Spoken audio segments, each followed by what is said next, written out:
Earth. Out of all the unstoppable forces in the entire universe, one of the strongest doesn't float or fly, it waits. The element that buries us in death is the same soil that keeps us alive. God's blueprint, the universe's anchor. How strong is? Before it held oceans or bore cities, Earth was a wild symphony of chaos. In the beginning, there was stardust, remnants of dead stars, cosmic ashes left from supernovas detonating across the void like the heartbeat of God. The dust didn't drift away, it collided. Gravity pulled the particles together like destiny calling soldiers to war. Each impact added heat, pressure, and of course the purpose to make the best planet in the entire universe. 4.5 billion years ago, a spinning disk of solar fire and debris gave birth to the planet we now call home. It wasn't smooth, it was forged like a blade. Oceans of magma crushed in silence, iron fell like rain, and the young Earth grew by swallowing smaller planets and asteroids like a cosmic feeding frenzy. And now, billions of years later, the Earth became the strongest. But this isn't some passive pile of dirt. This is the primordial armor of the universe. Earth is the element that holds the weight of empires on its shoulders and still stands unshaken. It is the battlefield, the weapon, and the shield. It doesn't beg to be noticed. It dares you to try and move it. And if you're foolish enough to try, you better pray it doesn't wake. You see, the Earth is the skeleton of reality, the bones beneath our feet. The element that breaks kings and lifts civilizations, from the shifting plates that cause continents to collide, to the mountain ranges that stab the sky like stone titans, frozen in time. You ever felt an earthquake? That's the Earth reminding everything above it that it still rules below. One heave from the crust, and entire cities crumble like castles made of sand. Earthquakes release energy equivalent to 1,000 nuclear bombs. The 2011 Japan quake shifted the planet on its axis, proving that even the slightest movements can cause everything around it to bow. Speaking of its axis, the Earth takes 24 hours to make a 360-degree turn, meaning the Earth would be rotating at 1,040 miles per hour. And the reason you don't feel like you're going fast is because you're moving with the Earth, similar to being inside of a car. But the thing is that Earth is showing us mercy, because if it decided to stop rotating, everything around us would go flying into outer space. And then there's its pressure.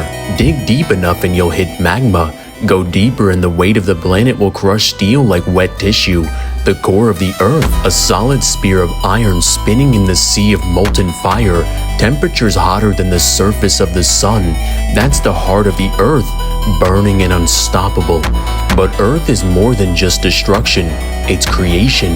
The element that feeds every tree, births every stone, cradles every seed. Without Earth, there is no growth, no ground to stand on, no graves to return to. Earth gives life by holding it. Trees erupt from it, mountains anchor it. Even water, even fire, and even air itself must obey the borders Earth sets. This element is an ancient craftsman. Volcanic eruptions forge new lands. Continental drift reshapes the map of the world over millions of years. Entire mountain ranges like the Himalayas are created by tectonic plates pushing against one another with the forces of gods at war. And here's something poetic. The Earth doesn't move often, but when it does, everything listens. It's the immovable object and the unstoppable force. It holds up skyscrapers and swallows them when it's angry. It hugs the oceans, contains the flames, and anchors the air. It's not loud, it's the law. Now think about this. Every step you've ever taken, every breath you've ever drawn, happened because the Earth allowed it. Even clouds, those sky-bound giants that weigh millions of pounds, float thanks to the balance between Earth's gravity and the upward force of air. Without Earth's gravitational grip, they'd scatter into the void. And even on other worlds that exist beyond our planet, Earth still reigns. The Martian surface is red dust and iron-rich silence. Jupiter's core, theorized to be made of metallic hydrogen, presses down with the forces that make our deepest trenches feel like playgrounds. earth element isn't just what we see here, it's the universal blueprint for solid force. Wherever there's mass, there's earth. What's even cooler than this is that earth carries fossils older than memory, minerals that fuel civilizations, and metals that make gods out of men. Diamonds are born from pressure, gold is birthed from the belly of dying stars and captured in Earth's crust. Every empire built on a throne of soil, every war ended with someone kissing the dirt. Earth teaches the final lesson: everything that flies, burns, or flows must come down. Earth is the endgame, the element that doesn't chase glory, because it's the stage where glory is tested, and where the flames flicker out, and the storms become clear, the skies go silent, and what remains? Earth itself. Earth is the great paradox, the mother and the reaper. It cradles forest in its soil, lets rivers flow like veins on its surface, and offers mountains as the bones that hold up the heavens. Every tree that breathes, every beast that walks, every empire that dares to rise, are all fed by Earth's hands. But just as it gives, it takes away. One shift of its tectonic spine and cities crumble like sandcastles, one volcanic breath, and the skies turn black with fire.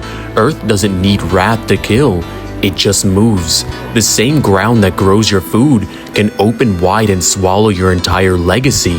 Because Earth is not a place, it's a power, one that gives life freely and buries it just as fast. Overall, Earth would scale to boundless with irrelevant speed.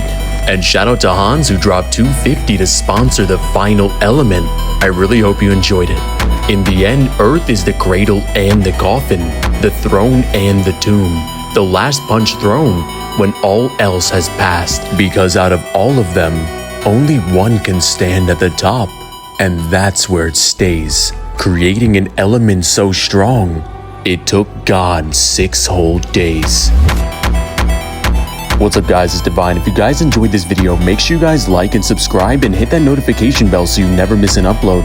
And if you want to sponsor a video just like this one, I have my Cash App linked in the description where you can sponsor your very own video. And make sure you guys go join the Discord where you can let me know what video you'd like to see.